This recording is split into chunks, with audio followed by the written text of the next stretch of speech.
তালাবুল ইলমি ফারিজাতুন আলা কুল্লি মুসলিম। তিনি ইলম তলব করা করে থেকে মুসলমানের উপর ফরজ। 4 নাম্বার হাদিস শরীফ, আত-তুহুর শাতরুল ঈমান, পবিত্রতা ঈমানের অঙ্গ। 5 নাম্বার হাদিস শরীফ, মিফতাহুল জান্নাতিস সালাহ, নামাজে বেহেশতের চাবি। 6 নাম্বার হাদিস শরীফ, আউয়ালু মা ইউহাসাবু বিহিল আবদু ইয়াউমাল কিয়ামাতি সালাহ। কিয়ামতের দিন সর্বপ্রথম নামাজের হিসাব হইবে।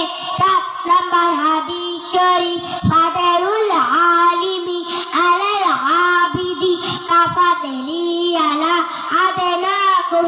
তোমাদের মধ্যে সর্বাপেক্ষা ছোট ব্যক্তি হইতে আমার মতো যত বড়।